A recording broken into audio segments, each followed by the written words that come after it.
Buffalo is going to win it, folks. Kick your heels up and shout. We've seen why the Buffalo Bills are en route to the playoffs.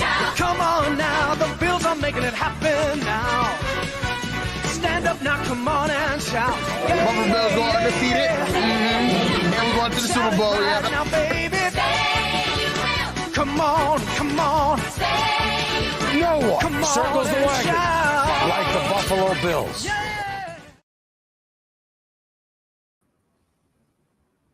All right, we are live.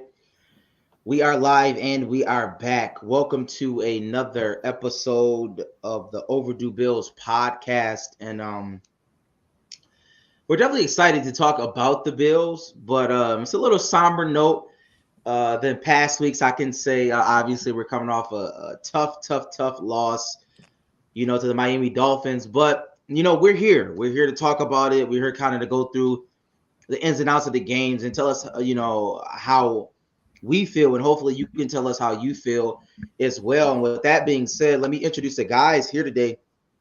You see, we have our guy Matt, aka Matty Ice, aka never mind. I'm not gonna go that way. Matt, what's up, man? I gotta say that. Not too much, man. Just happy to be here, man. It's early week coming into week 4. Happy to pod, man. Absolutely. And our guy, Rad, aka All Purpose Rad, man, what's up? Man, I'm good, bro. Y'all see me wearing all black. Y'all see me wearing the black hoodie. I didn't think I was supposed to wear it this early, at least. You know what I mean? But I'm here. I got the black hoodie. That means we took an L. But I'm ready to talk football, man. Let's go. Let's get it. Definitely. Rad got the black for the funeral. And I think me and Matt got the red because it was a bloodbath out there, man. We lost a lot of people out there. Lost a lot of soldiers, man. A lot of people. But with that being said, let me do this. Shout out to Buffalo fan base. Let you know that this overall broadcast is brought to you by 26 Shirts. Shout out to them. And Matt, if you can, let the people know who this specific show is sponsored by. Yes, sir. This show and every other show is brought to you by the good people at Buffalo Wing Kings. There's 2 things the guys over here at the Overdue Bills podcast know. That's Bills football and that's wings. Our first choice and the best choice is Buffalo Wing Kings. Stop down and see them. It's Monday Night Football coming up. I know I got my order on the way. You got to hit them up for football nights like this or football days on Sunday. Any event you really need some wings, hit those guys up. Stop down and see them at 484 Elmwood Avenue or give them a call at 716-248-1427 and find out why they say and we know they got the best wings in town, hands down. And make sure when you go there, you mention our name, the Overdue Bills podcast, get 10% off your order. Shout out to Matt. Shout out to Wing Kings. We love when Matt does the pre-roll because it seems like when everybody else does it, it doesn't go as well. But that's good. He figured it out. He dreams about it. He practices in his dreams. He just walks around just saying, the promo. So shout out to Matt for that. It's just preparation, guys. It's all it takes another minute to prepare. I'm not saying nothing. Just preparation makes that's why we need you here, bro. We need you here. Makes success happen a little easier. Yeah. I don't like being away, but sometimes it happens, right? yeah. Absolutely. And also we're definitely looking forward to the conversation. And with that being said, we ask you everybody to share, rate, and review. Please subscribe to the channel. Shout out to OverdueBillsPod.com. We got all your merch needs, all your Overdue Bills needs, whatever Overdue Bills you need, you can find it there at the website. And with that being said, quick question of the day. I kind of want to do it a little lighthearted, then I'm going to go a little heavy. But just the overall question, this is just to everybody out there. I'm going to go to Rad first. Rad, what was your worst hot experience? It could be whatever. It could be related to sports, but it was a hot experience. It was a very humid experience. And it just was it just didn't turn out well. Can you give me your worst hot experience? Yeah, man. My family decided to drive down to Florida. My grandma lives in Florida. If you don't know, I got a big family, but it was about 5 people in the van, 5, 6 people in the van, kids. You know, once we get past Virginia or whatever it was super humid. We making stops. It was just like the worst. It was the longest drive of my life. And it was the worst drive of my life. It was hot all the way down. Maybe just the amount of people in the car and just driving around Florida. We got out. That's the first time I've been to Florida. And like, I guess that I remember I was there when I was younger and stuff like that. But, you know, first time as something I can remember. It was terrible. Just terrible experience. That's why I don't like anything over 5 hours. I'm a cap it at 5 to 6 hours. It's a no for me. It's just a no for me. I was just never again. Well, never Florida. again. It was in Florida. It was Florida. It was Florida. We went to Claremont. Shout out to my grandma, Claremont, Florida, man. Matt. Yeah, so actually, you know, it is a weird coincidence because mine was actually at the Dolphins-Bills game in Miami. Wow. So, you know, every bit of, you know, that stadium, if you like, so how they have it set up, obviously you've seen the pictures where half of the stadium is in the sun, right? They're baking. Well, it's the same for the stands. So we were in the end zone and, you know, I went in feeling pretty good. You know, had a couple drinks in me. Uh-oh. And by halftime, you know, I sweated it all out. I was like SpongeBob at Sandy's house. Like I needed water, man. I was a Matt goner. does sweat though, by the way. Yeah, but like but it was definitely one of the hottest. Yeah, that's definitely one of the hottest, you know, events I've ever been to, and it was crazy. It's funny.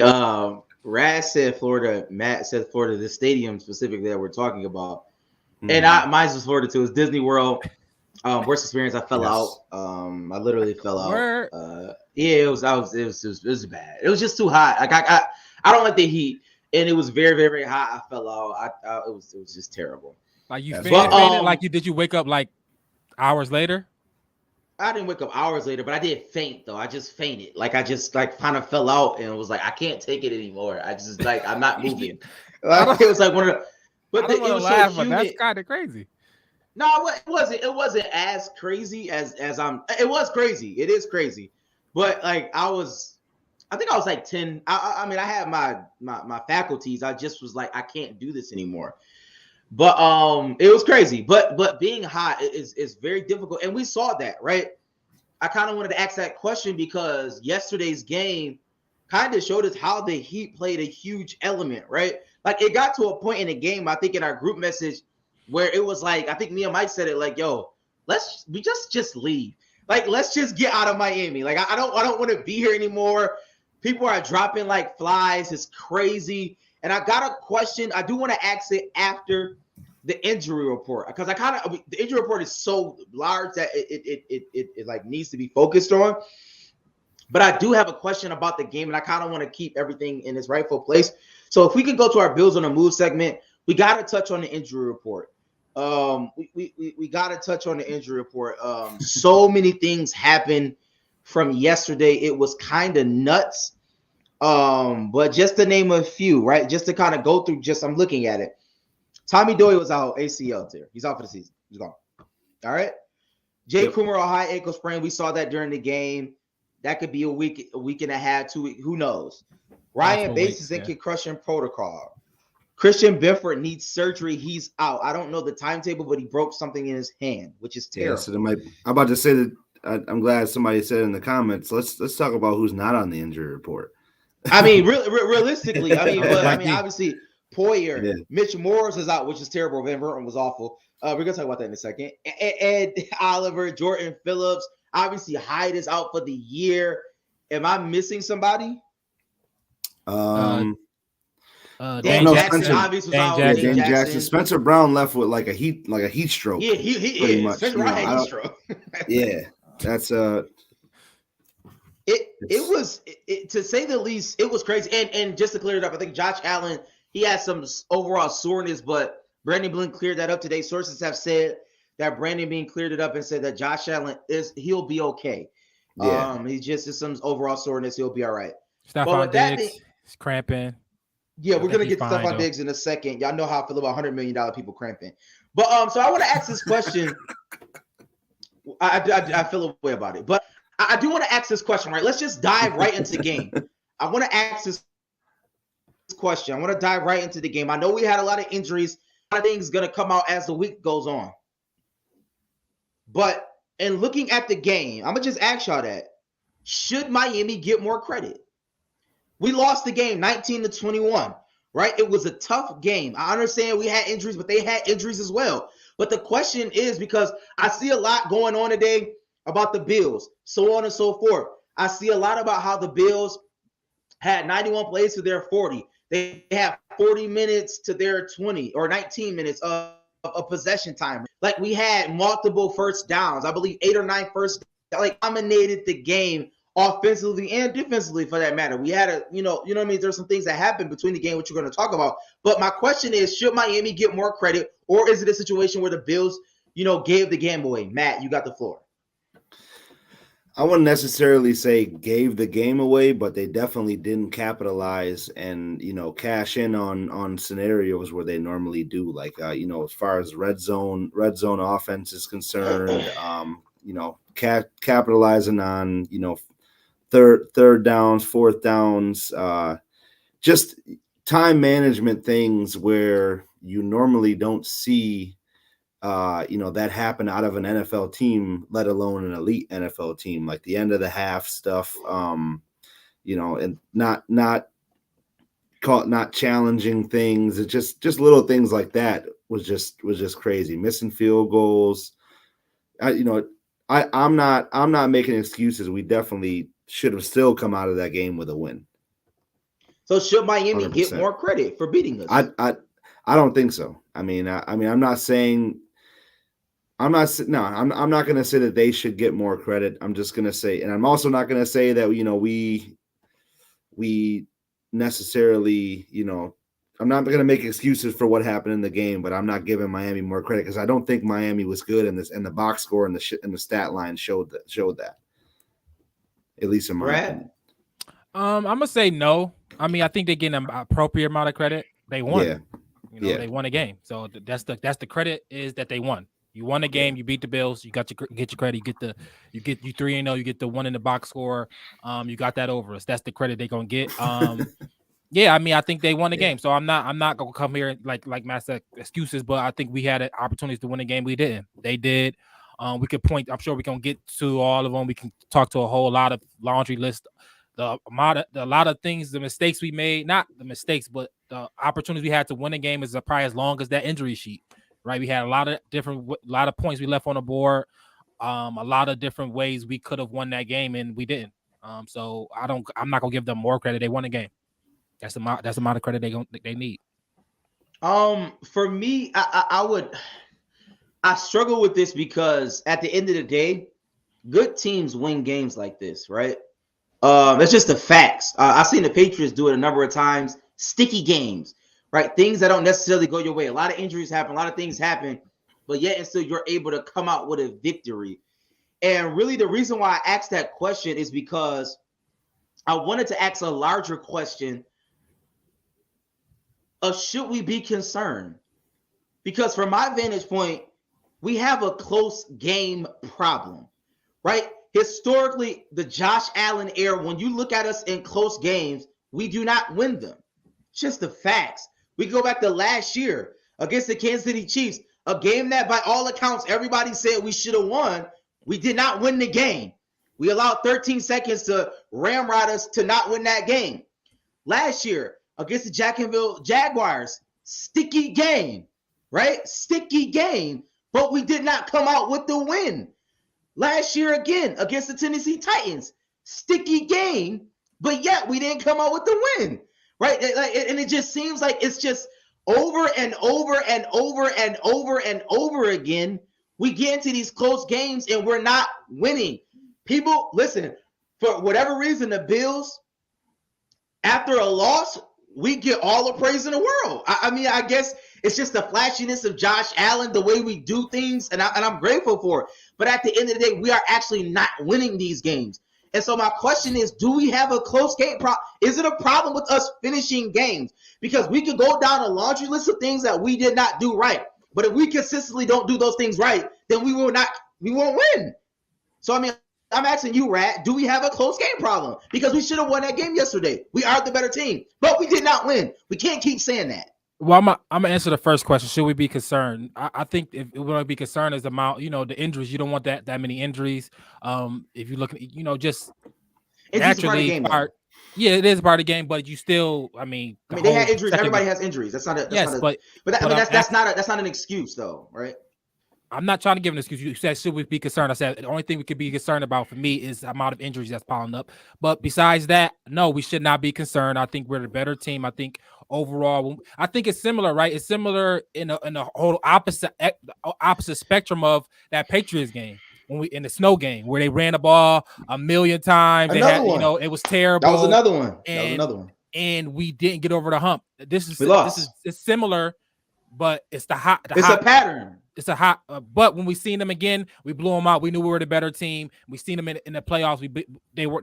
We're a better team than Miami Dolphins. So no, I'm not worried about that. I'm not worried about our team. I don't necessarily. For me, this year is about Sean McDermott. This is an adversity. This game was an adversity.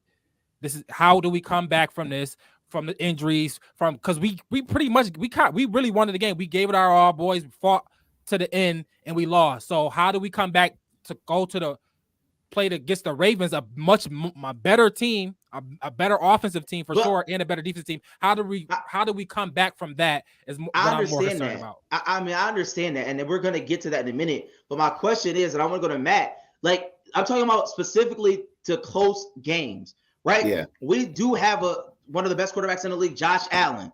But is it a situation? Are we getting tight in these games, right? Because I mean, I see even in the comments that we were a little bit too conservative. Maybe like what is it something that you are seeing that causes us to lose these close games?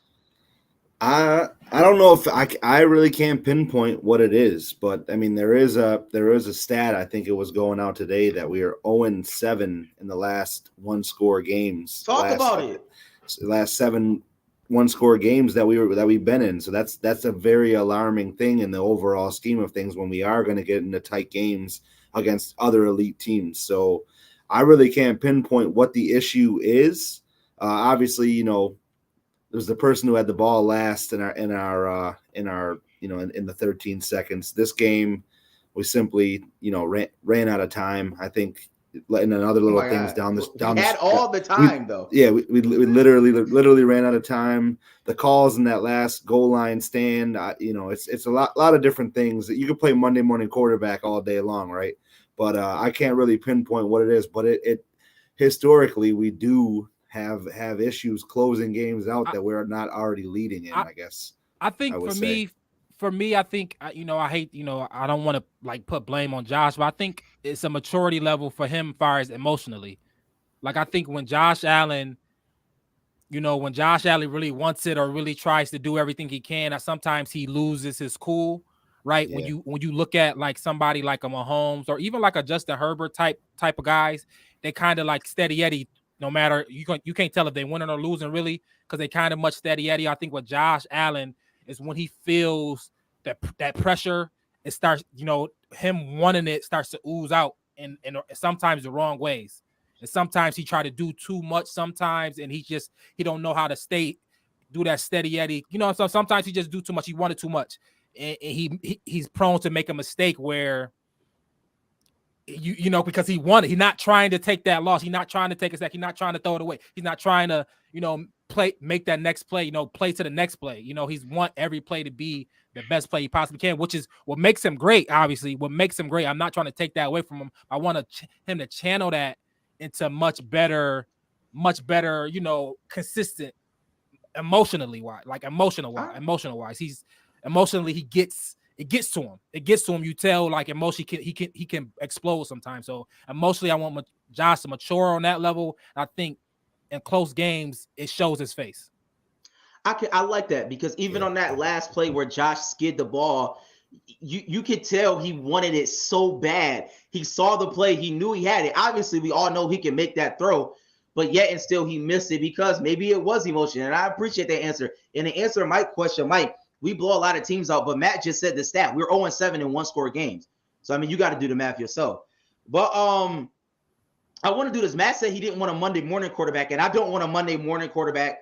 I want a Monday evening quarterback, right? I want a Monday evening quarterback because it is the evening, and we got to talk about it. I mean, let's get into the game, right? And here's what I want to do. And everybody in the comments, I need to know how you feel about this. Listen, let's just call a spade a spade. Let me give some praise out first. Let me go first.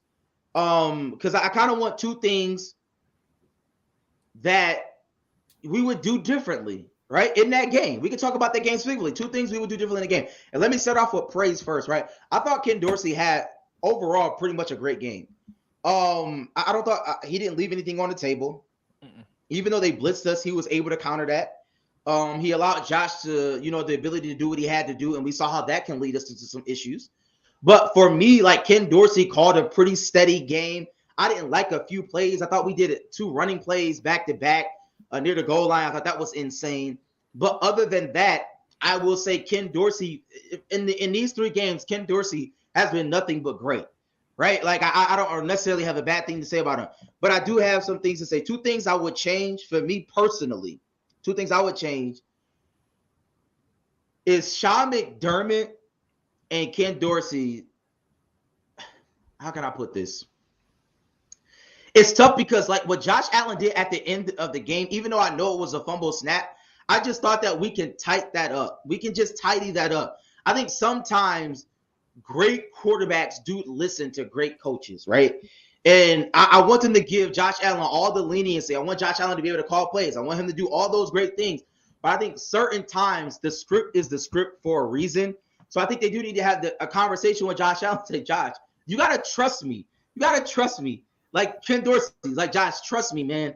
Trust me. Like, let's go out with 3 and that's it. Like, I think that needs to be said, right? So you believe that was on Josh? You believe that was on Josh? You believe Josh made a trying to be a hero of a moment?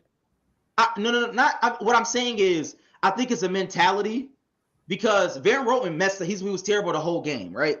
He messed up the snap, so Josh tried to do an intuitive thing. But I thought if Josh was smart, you just throw the ball at the ground.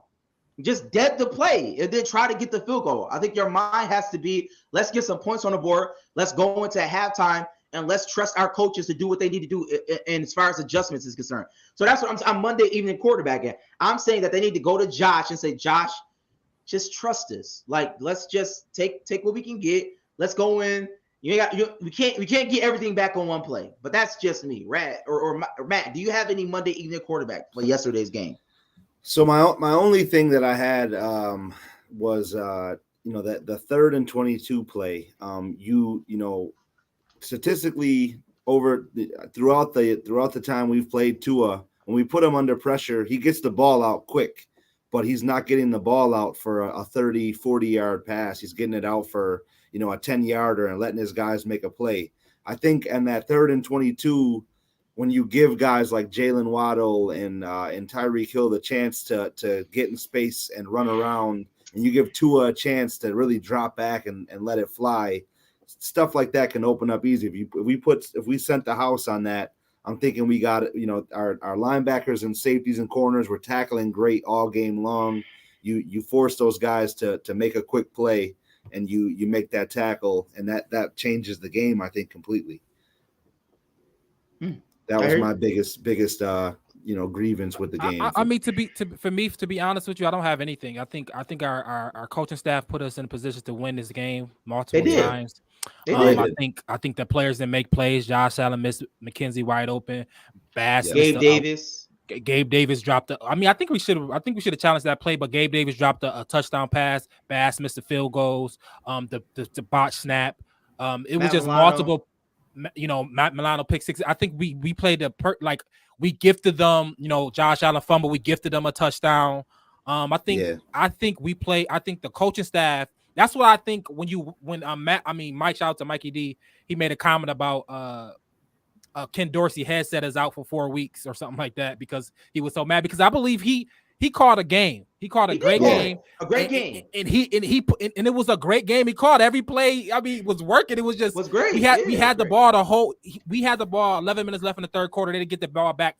But we had an 8-10 minute drive. Like, it was a beautiful play call. So I just think the coaching staff did great. I think the players have to play better in those key moments, and I think starting with Josh Allen, the leader of our team, and everybody else. I think the coaching staff had a great game. No, for sure. My bad. I would say this. You say, Matt? No, I was gonna say. I mean, you're definitely right. I mean, we gotta. Josh Allen threw the ball 63 times yesterday. 63. Yes. That when he throws the ball 63 times, we should put up 40 points or more in that game. 100. I mean, just through the games where we do score 40, he's way more efficient than that. He'll throw it 27 times and we'll score 40 points. If he throws it 63 times and we only score 19 points, there's something way wrong there. Guys definitely aren't making plays and aren't capitalizing. And let me say this too, because this has been a contentious point between all Bills fans. Obviously, we had some issues on our O-line. Mitch Morse was out. People were out, right? Yeah. So I mean that was a huge issue.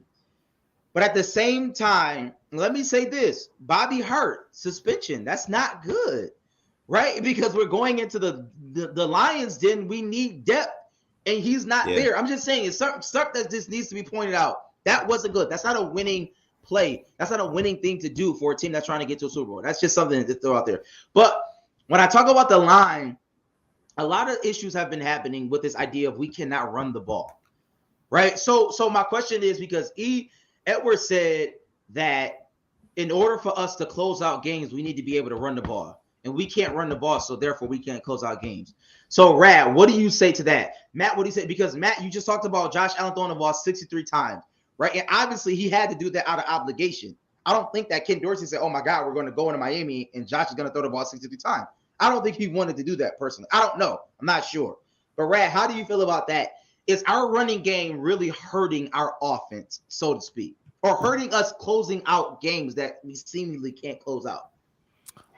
I wouldn't say that per se. I am a believer if you want to be able to run the ball, that should be an option for sure.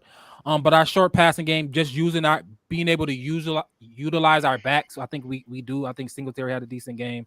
I think Moss broke a good run. I think we used James Cook effectively when he was in the game. Using that back out of the backfield, whether he's running, whether he's RPO, whether out the backfield, I think that's the key thing. And Josh made great timely runs. So I think we just didn't make the plays. I think the 63 times we were short passes to Singletary. Anytime we run the ball and we get stopped for a yard, all the fans start yelling anyway. So why are we running the ball? Why are we running the ball? Why are we running the ball for 1 yard? That's or we running the ball for 2 yards? You know what I mean? So I don't know what side people want to be on. So I'm not really in the minutia of how it's, if it's run pass, the ratio of run pass, I don't really care about that. I'm more so how are we go play by play? Are we effective? We are effective. I think when we get to the red zone, we got to do better in the red zone. So running the ball to finish games, sure. We just beat Tennessee by 40. We still didn't run the ball that much. I think we ran the ball like 20 times, if that. And that was a lot of it was doubt. A lot of it was Cook in the fourth quarter that didn't matter. So I'm not really necessarily on the run game per se, but I think we played well enough to win the game. I think we coached great enough to win the game. Players didn't make the plays. That's how I see it. For sure. And and it's a lot of comments out there, and obviously we close games. Mike, stop. Mike, I love you, bro, but like we gotta stop that, like, because clearly we got to the playoffs multiple years and we keep losing games, so clearly we're not doing that. So it's not all peaches and cream. But I did want to ask this, because I was talking to somebody earlier, and they're a Bills fan, but they don't, they're not like a crazy Bills fan. But what he said was, he believes that this game was necessary because the Bills needed to be humbled, right? So I'll ask you, Matt, what do you say to that? Do you think that we got on our high horse and this game was good for us to be humbled? So then now coming to the Ravens, we can be more focused, even though we have injuries.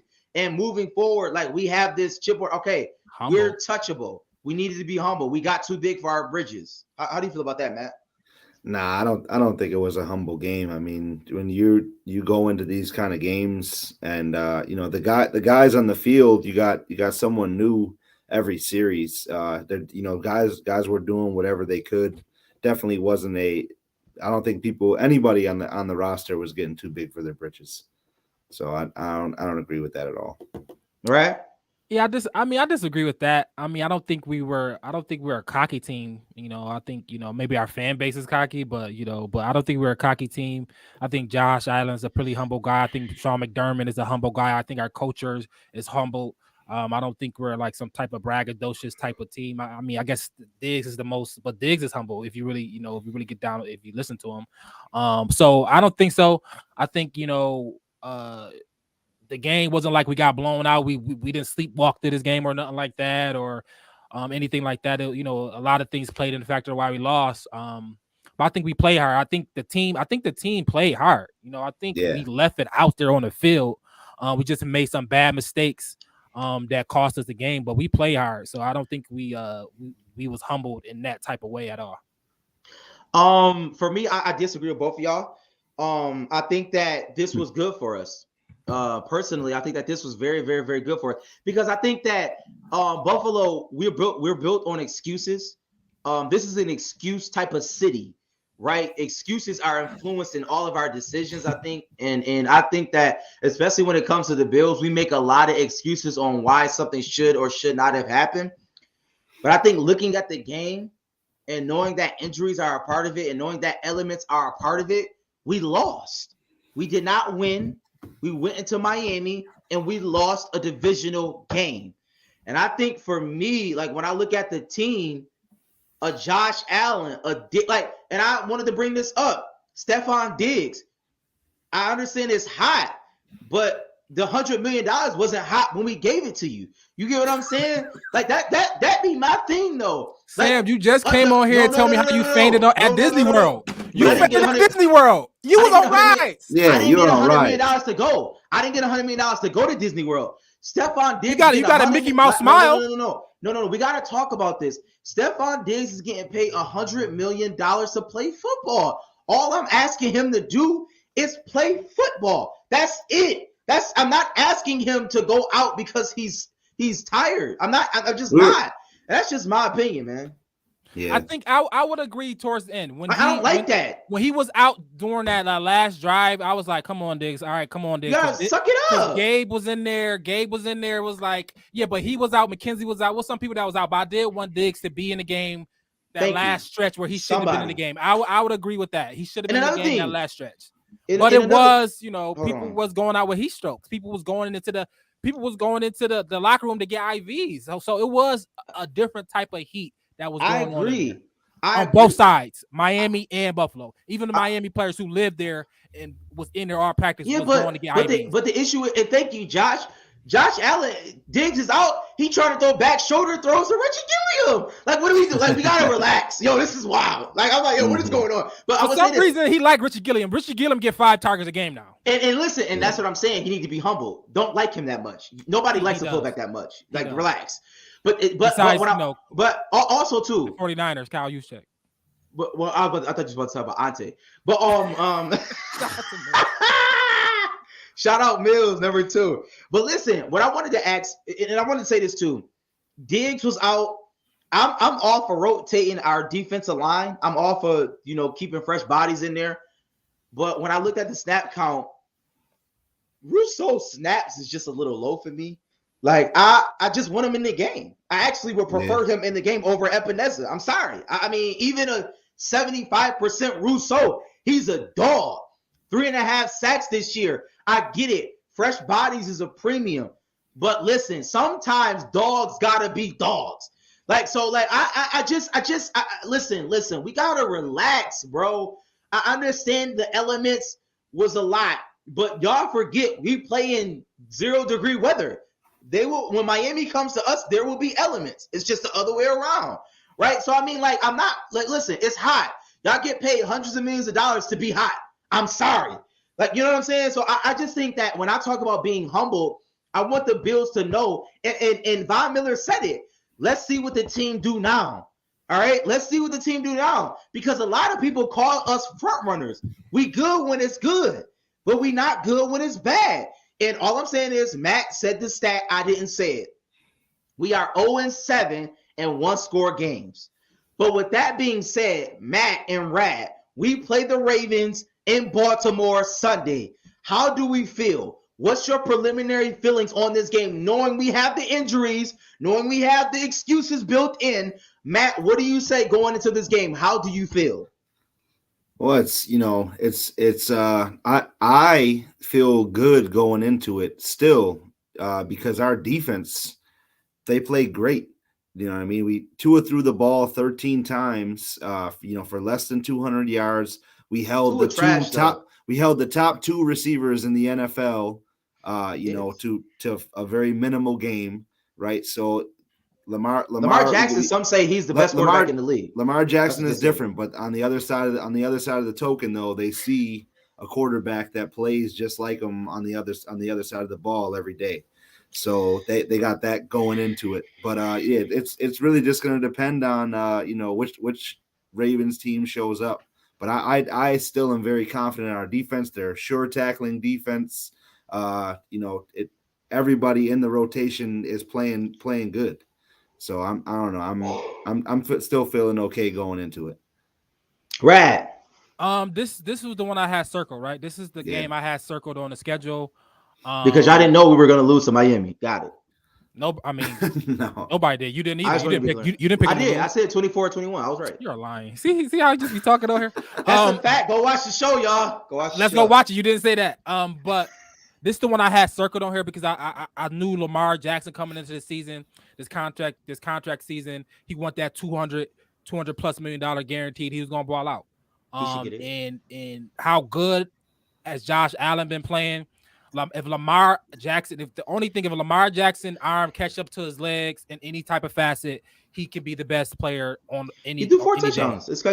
I'm just saying, we seeing that his arm is catching up to his legs, and he's the best. To me, he's the best runner of the football I've ever watched. And we watched a lot of people. He's the best runner of football I've ever watched at the quarterback position.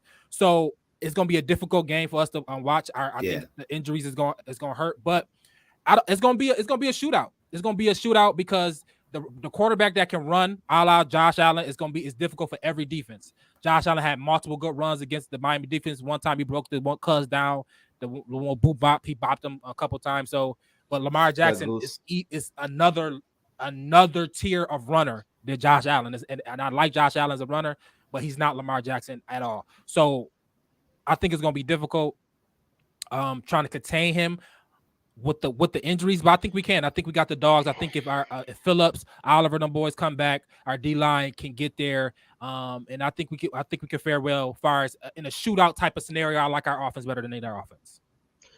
I'll say this: I do like us because listen, I generally go with the best quarterback, and we have that in this game. But with that being said, I just want to put people on notice because last game I tried to, and I didn't see a lot of things. Matt Milano is on notice. What? Trey Edmonds is Matt Milano. He's on notice. Matt Milano's on notice? Yes. He was by far the best defender on both sides of the ball on both teams. I never said he was. I'm saying for this game coming up, he's on notice. Yeah. I'm not. I was about to say. I thought we were going with like he played bad or something. I was about to go crazy. I'm saying Matt Milano is on notice. The interception would have been. That would have been the icing for the Baltimore game. Matt Milano's on notice. Tremaine Edmonds is on notice. I get we have the injuries, but they are still playing. Yes. Von Miller on notice, right? We don't give you $60 million for Miami. We give you $60 million for Lamar Jackson, right? I just want to be clear. I'm just trying to be clear on what we do. Kyer Elam, I don't know what's going on with the secondary, but you are on notice, right? Shout out to Jaquan Johnson, friend of the show, been on the show. Hopefully we can get him back on the show. Jaquan Johnson, I thought that on certain passes, he just wasn't there. I thought he was going for the tackle and he wasn't going for the ball. Yeah, he's in that Deion Dawkins type safety mode, and it's like, bro, that's we need a ball. Brian Dawkins. Brian Dawkins. I said Deion Dawkins. My bad. Brian Dawkins. He in that mode where he head hunting out there. It's like, he bro, just wants to smoke somebody. I hear you. I get that. But we don't need that because you're gonna get tossed out the game doing that. Absolutely. So those who are on notice, also Stephon Diggs on notice, right? Get healthy. I don't know. Shout out to Chef Darian. Maybe you need to give him more electrolytes. I'm not sure what's going on there. I'm just being honest. No. But also our offensive line on notice. Like, injuries happen, y'all. I just want to be very clear on that. If you look at the Buccaneers, they don't have it. Nobody plays, right? Like, it's a lot of teams. So what? There's a lot of teams that lose a lot of people. My point is, with the offensive line, I don't care who's playing. Van Roten, if you got to play, then you need to play. It's a next man up mentality. And I know Sean McDermott is saying it, but I think he needs to say it more, right? We're trying to win a Super Bowl, right? To beat a man, you got to beat the man. And I need all these players on notice because we're going into a gauntlet. I think we're going to score because Baltimore defense sucks. Yeah, but they're just not good this year. They're terrible. But listen, Josh, everybody on notice after the loss. You got to be. It's just that time. But you gotta. This is a point where you can rally. You can rally. This is a statement game. This is another team in the AFC that is going to be in the dance. That's a fact. But why? My only question is, why is it a 1 o'clock game? This is a primetime game. We playing at 1 o'clock. Why is it not? I don't get it. But whatever. That's on the schedule. You only get a lot. I feel like this should have been a Sunday night. Yeah, right. But this is Buffalo Bills against the Baltimore Ravens. Josh Allen. Yeah, but you gotta think that the Buffalo Bills hasn't been the Buffalo Bills until the last 2 years, though. So it's not like y'all making it seem like we're a story. They knew coming into this season what we were. You know what I mean? That's why they scheduled us. They can flex. They should flex the opener. Yeah. I don't care what time the game is. I want to win. Like this is what I'm saying. And let me say this. Dawson Knox, you all know this. Listen, Dawson Knox, I empathize with you. You lost a brother. Prayers to you and your family. You're playing football, bro. Gilliam taking his and that's a problem. So that's what I'm trying to say to Dawson Knox. Like, Dawson Knox, if you don't need to play, we are for mental health. I got somebody in the comments right now, Ed Jackson. He's a counselor. He's been to school. You know what I'm saying? I can send, you know what I'm saying? Listen, if you need counseling, we got that. But if you're going to play, you got to play, bro. You know what I'm saying? You got to play. And that's what it is. Out there. And also too, let me say this real quickly. And we're going to go to our contest.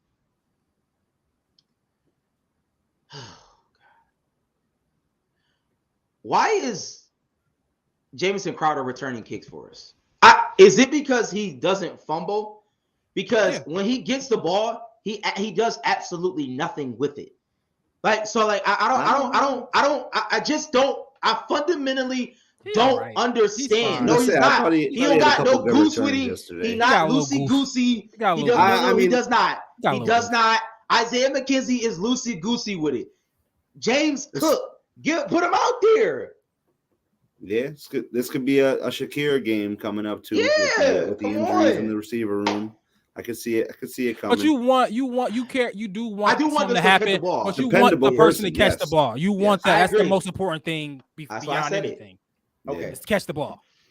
All right, we'll see. Y'all know, listen, it was a tough game against Miami, but we got Baltimore. The games don't get any lighter. We got Kansas City coming up, even though they suck in a minute.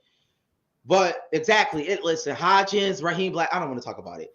Matt, can you let the people know who won the contest, man? Talk about it. Yeah, so this week we did it a little different. We did Stephon Diggs. Nobody got the score prediction correct, but we did Stephon Diggs as a tiebreaker, his catches and yardage. We had one person who I think got the catches right on the money, and they were closest to the yardage by far as Tom Lee. So congrats to you, Tom. You win the $30 gift card this week. So this week we're gonna do the same contest. We're gonna run it all year long. You're gonna predict the score for the Buffalo Bills against the Baltimore Ravens this coming Sunday. And as a tiebreaker, it's gonna be a little double tiebreaker. Actually, we're gonna do Josh Allen passing and Josh Allen rushing yards. So that's gonna be our two deciding factors if nobody gets the score prediction correct. But the winner of that's going to get a $30 gift card brought to you by our wonderful sponsor at Buffalo Wing Kings. We're going to close it down at 12:45 on Sunday afternoon. So good luck to everybody with that, and definitely get in the contest before Sunday. Absolutely. Shout out to everybody who's entered in the contest. Shout out to Buffalo Wing Kings. They definitely been holding us down. We definitely appreciate them. With that being said, just got to let the people know coming up this week, again, we've been doing somebody from the opposite team every week. We had a good guest from Miami last week. Definitely informative conversation. So please be up on that, y'all. We try to get it Thursday, but we're working with schedule. So just be on the lookout. Be on all our socials. So when we tweet out or when we Instagram out that we're going to be on at this time, just try to hop on or definitely watch the replay and share that. You know what I'm saying? It's always good to watch the replay. We love it. You know what I'm saying? We can take any view. We try to get in the algorithm. Y'all know how the vibes go. But let me say this too. Also, overduebillspod.com. Overduebillspod.com. I had a couple people asking me for hoodies. I got to hit Rad up for the, to see what we got in stock because it's going, y'all. Listen, people been hitting. Listen, y'all got to hurry up, man. It get crazy. We might have to get another pack from Hefe. We ain't hear Hefe in a second. Shout out to Hefe. But let me say this too. Shout out to 26 shirts. You know what I mean? You know the vibes. We appreciate all the love. And I think that's it, right? Yeah. So y'all know how we end every show with a little bit of that. Hey, hey, hey, hey. Hey, hey, hey. Only Buffalo is going to win it, folks. Kick your heels up and down. Let's see why the Buffalo Bills are en route to the playoffs. Come on now, the Bills are making it happen now. Stand up now, come on and shout. Buffalo Bills go undefeated. And we're going to the Super Bowl. Yeah. Now, baby, come on. No one Come on circles the and wagon shout. like the Buffalo Bills. Yeah.